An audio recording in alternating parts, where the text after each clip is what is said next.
some numerical sums on chemical equilibrium. So this sum reads that the equilibrium constant Kc for the reaction A, the gas phase, giving rise to B in gas phase. Kc value கொடுத்திருக்கு. Kc value வந்து Kc equal to 2.5 into 10 power minus 2. 2.5 into 10 power minus 2. And the rate constant of forward reaction. Rate constant of Kf. Rate constant of forward reaction is given as 0.05 second inverse. Calculate the rate constant of the backward or reverse reaction. Reverse reaction கேட்டிருக்கு. இது வந்து direct. நமக்கு வந்து equilibrium constant க்கு வந்து formula தெரியும். Equilibrium constant equal to rate constant of forward reaction by rate constant of reverse reaction. அது இப்போ கொடுத்திருக்கிற டேட்டாவை சப்ஸ்டிட் பண்ணுவோம். Equilibrium constant கொடுத்திருக்கு 2.5. 2.5 into 10 power minus 2 equal to forward reaction க்கு கொடுத்திருக்கு. That is 0.05. 0.05 by reverse reaction க்கு கேட்டிருக்கு Kr. So rearrange பண்ணோம்னா Kr equal to 0.05 divided by 2.5 into 10 power minus 2, that is nothing but 2 second inverse. 2 second inverse. So this is the forward reaction கொடுத்திருக்கு, backward reaction க்கு rate constant கேட்டிருக்கு, equilibrium constant கொடுத்திருக்கு. Equilibrium constant is the ratio of the rate constants of the forward reaction and backward reaction. அதை use பண்ணி இந்த sum செய்றோம். This finishes the smaller numerical sum. Now this sum they have given the equilibrium hydrogen iodine combination to give rise to hydrogen iodide. அதில் வந்து கொடுத்திருக்கிறது at equilibrium. So at equilibrium 1 mole, 2 mole, 3 moles of hydrogen iodine and hydrogen iodide are available அப்படின்னு கொடுத்திருக்கு. Total pressure of this system கொடுத்திருக்கு. Total pressure of the system is given as 60 atmosphere. Total pressure of the system is equilibrium pressure. So 60 atmosphere கொடுத்திருக்கு. Calculate the partial pressures of hydrogen, iodine and HI. So for this for equilibrium of formation of HI at the equilibrium 1 mole, 2 mole and 3 moles each of hydrogen, iodine and hydrogen iodide are available at the equilibrium. At equilibrium total pressure is given as 60 atmosphere. We are required to find the partial pressures. So total pressure is nothing but sum of the partial pressures. Sum of the partial pressures. Partial pressures are proportional to the amounts. இப்போதைக்கு நம்ம we can assume partial pressure of hydrogen, let it be x. And iodine or amount twice. அப்போ partial pressure of iodine will be equal to 2x. If x is the, so here we can assume if x is the partial pressure of hydrogen, partial pressure of iodine would be 2x as per the availability. As per the availability in the equilibrium. So and partial pressure of hydrogen iodide would be 3x.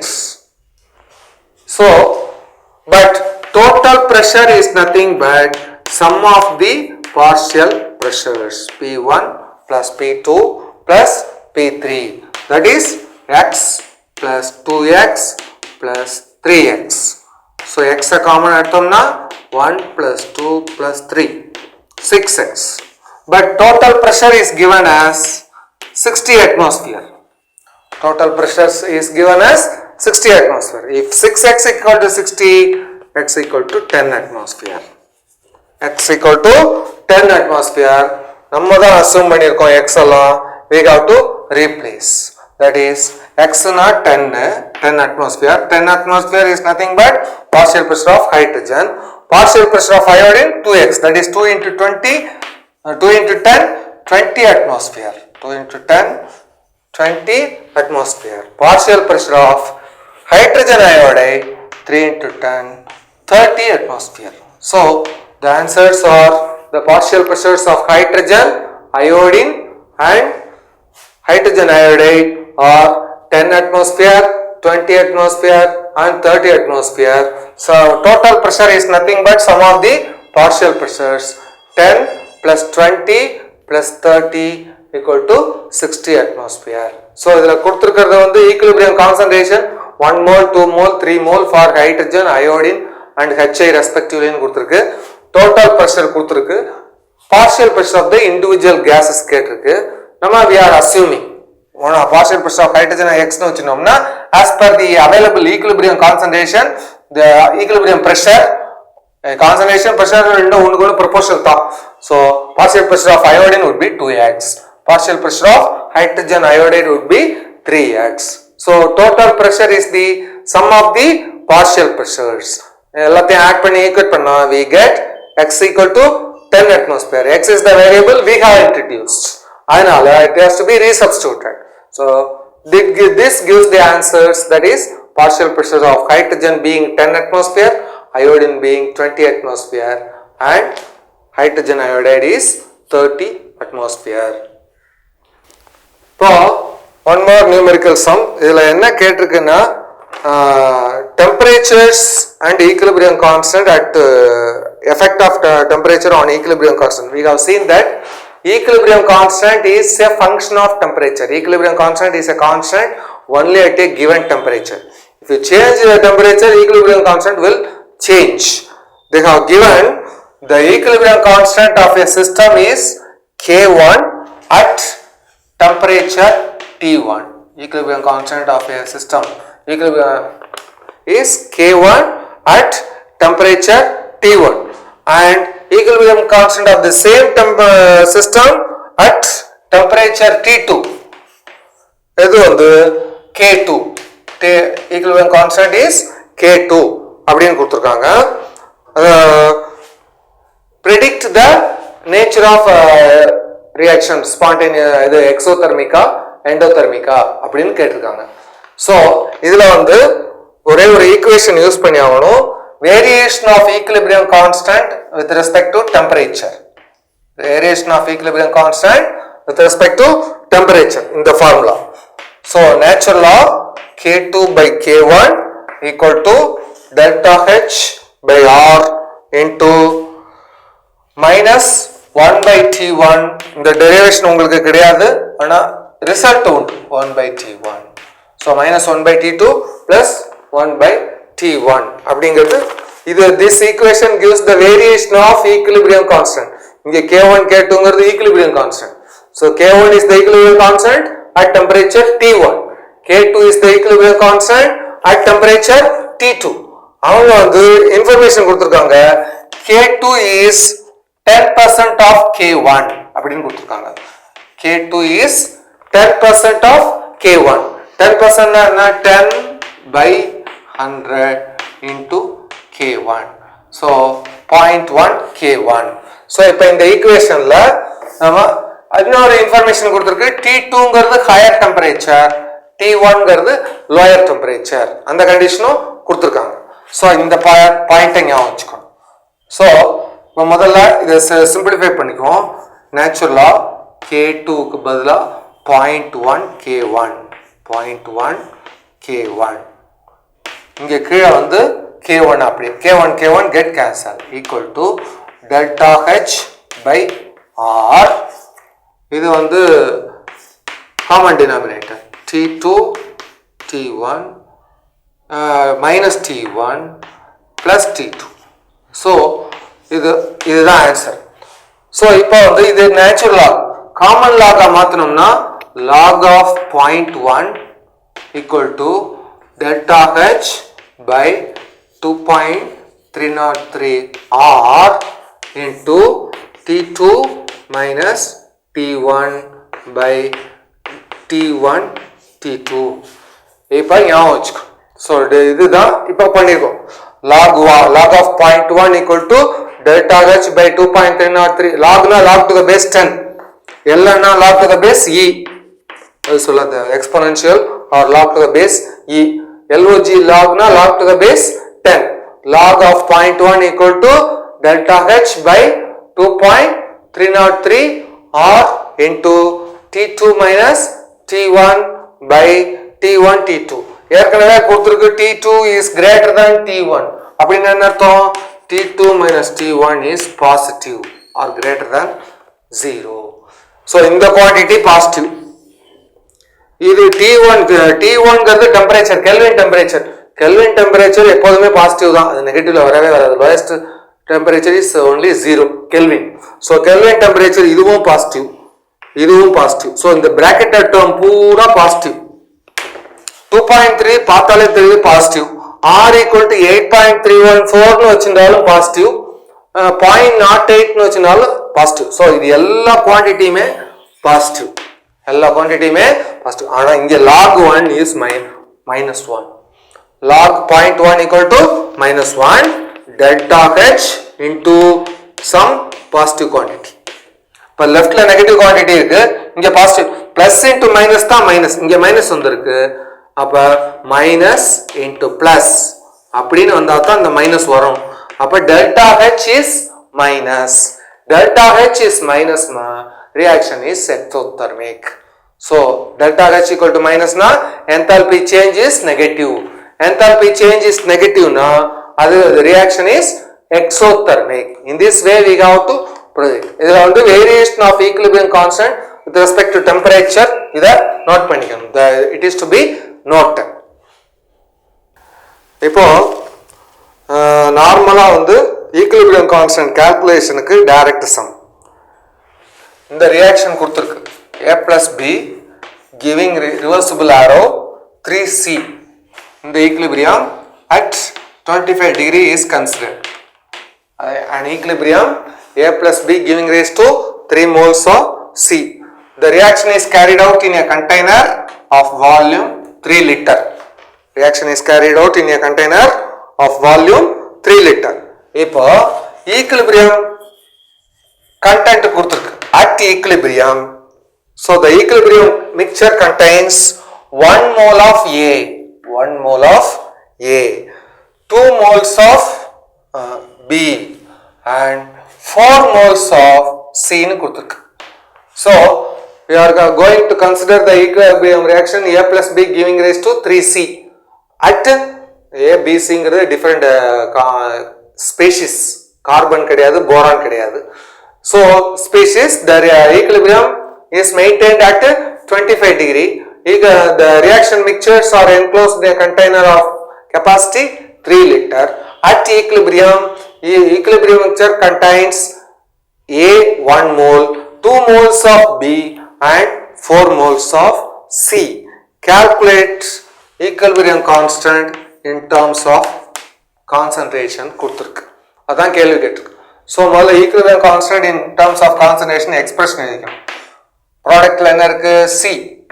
C யோட power C3, that is concentration of C Q by A into A power 1 into B power 1. இது வந்து first step.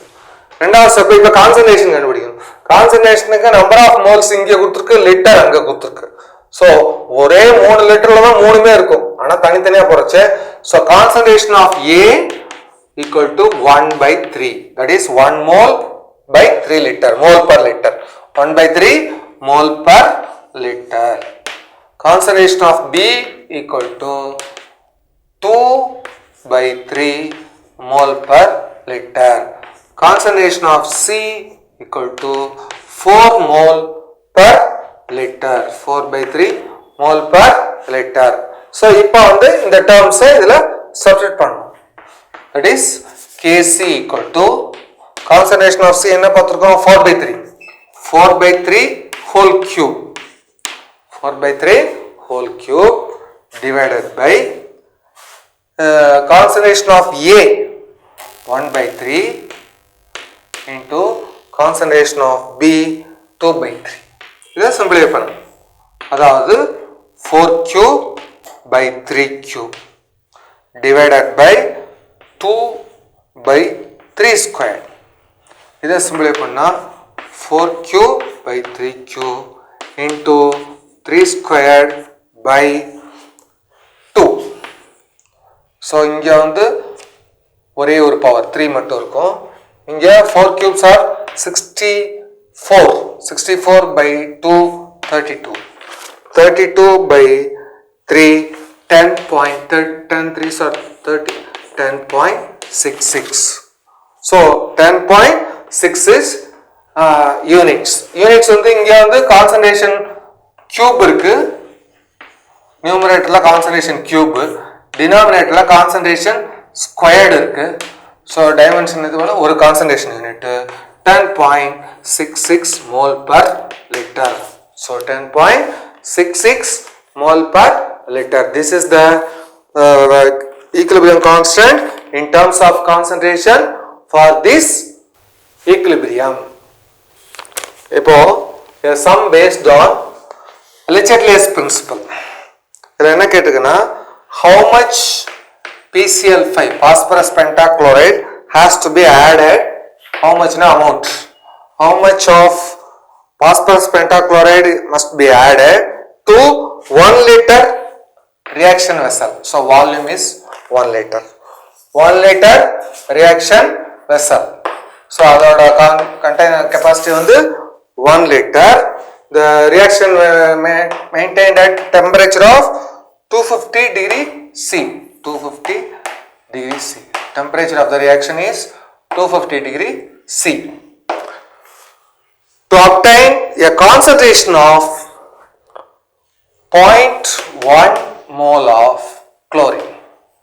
To obtain a concentration of 0.1 mole of chlorine. அதான் இதில் கொடுத்துருக்கு. So, இப்போ how much PCl5 has to be added, how much moles of PCl5 has to be added to obtain 0.1 mole of chlorine if the temperature is maintained at 250 degrees C and the components are enclosed in a container of capacity 1 liter. அதுக்கு நம்ம வந்து அதோட derivation result use பண்ணிக்கணும். இப்போ PCl5 decomposition ஏற்கனவே பார்த்துருக்கோம். PCl5 decompositionக்கு Kc பார்த்துருக்கோம். Kc equal to x squared by a minus x into v அப்படின்னு பார்த்துருக்கோம். x squared by a minus x into v ன்னு கொடுத்துருக்கோம். So இப்போ Kc is given, the Kc of the reaction, that is equilibrium constant in terms of partial pressure is given as 0.0414. Kc value given. So we got to substitute the available data. Kc க்கு பதிலா இந்த equation எடுத்துக்குவோம். available data substitute பண்ணனும். Kc க்கு பதிலா 0.0414. இப்போ reaction முதல்ல எழுதிக்கணும். PCl5 giving rise to PCl3 plus Cl2. இந்த xங்கிறதெல்லாம் மறந்து, so இங்க A x moles react ஆச்சுனா x moles ஃபார்ம் ஆயிருக்கும், x moles ஃபார்ம் ஆயிருக்கும். unreacted is A minus x. so இங்க x வந்து ஃபார்ம் ஆயிருக்கும். number of moles of chlorine formed is also x. in the derivation number of moles of chlorine formed is also x. அத கண்டுபிடிக்கணும். so இப்போ number of moles of chlorine இவ்வளவு வேணும்னு முதல்ல சொல்லிருக்காங்க. 0.1 0.01. it is given as 0.01. so 0.01. so x வந்து number of moles of chlorine given as 0.1. x squared na 0.1 into 0.1 0.01 divided by v. v ங்கிறது 1 liter கொடுத்திருக்கு. v ங்கிறது 1 liter. A நமக்கு initial concentration நமக்கு தெரியாது. A minus x வந்து 0.1 இப்பதான் பார்த்தோம். A minus 0.1. So we get some equation. So the equation is 0.0414 equal to 0.01 by 1 நால அதேதான் A minus 0.1. இப்ப cross multiply பண்ணோம்னா 0.0414A 0.0414A minus இதுல இன்னொரு பாயிண்ட்னா ரெண்டு zeros வரும் 0.414 இப்ப கிராஸ் மல்டிப்ளை பண்றோம் இது ரெண்டையும் இது பண்ணோம்னா நியூமரேட்டர் 0.01 வரும் இதை சிம்பிளிஃபை பண்ணோம்னா நம்ம a மட்டும் ஒரு பக்கம் வச்சிட்டு a மட்டும் வச்சோம்னா இது மைனஸ் டேர்ம் ஆப்போசிட் சைடு போகும் அப்புறம் a மட்டும் வேணும்னா இதனால டிவைட் பண்ணனும் அந்த மாதிரி பண்ணோம்னா we will get 0.341 a equal to 0.341 a ங்கிறது initial concentration of PCl5 a ங்கற இங்க வச்சிருக்கோம் a ங்கிறது initial concentration of PCl5 so கேள்வி கேட்டிருக்கிறது how much of PCl5 has to be added அப்படினா initial concentration of PCl5 தான் கேட்டிருக்கு that is determined as 0.341 moles 0.341 moles so இது வந்து இந்த Lechetlius principle பேஸ் பண்ணி நிறைய எக்ஸ்பிரஷனை தான் யூஸ் பண்ணிருக்கோம் சோ இந்த மாதிரி சம் கேட்டாங்கன்னா Lechetlius principle பேஸ் பண்ணி முதல்ல டெரைவ் பண்ணிக்கணும் இல்லாட்டினா டெரைவ்ட் ரிசல்ட்டை ஞாபகம் வச்சுக்கணும் உங்களுக்கு சில இது கான்டாக்ட் process ரெண்டு மூணு இது கொடுத்திருக்காங்க எதுக்கு இந்த Lechetlius principle அப்ளை பண்ணிருக்காங்களோ அதோட ரிசல்ட்டை KC ஆவது KP ஆவது ஏதாவது ஒரு டேர்ம் நம்ம ஞாபகம் வச்சுக்கணும் அப்பதான் இல்லாட்டினா இல்ல இதுக்கு டெரிவேஷன் தனியா சில சமயம் மார்க் கேட்பாங்க இந்த டெரைவ்ட் ரிசல்ட்டை ஞாபகம் வச்சுனா தான் நம்மளால போட முடியும் இல்லாட்டினா you have to start from the derivation இங்க இருந்து ஆரம்பிச்சு டெரிவேஷனை போட்டுட்டு அப்புறம் சப்ஸ்டிட்யூட் பண்ணணும் சோ அதனால தான் ஸ்பெசிஃபிக்கா இந்த application of chemical equilibrium to individual reaction PCl3HI ன்னு எது கொடுத்திருக்காங்களோ அதுக்கெல்லாம் KC value expression better to remember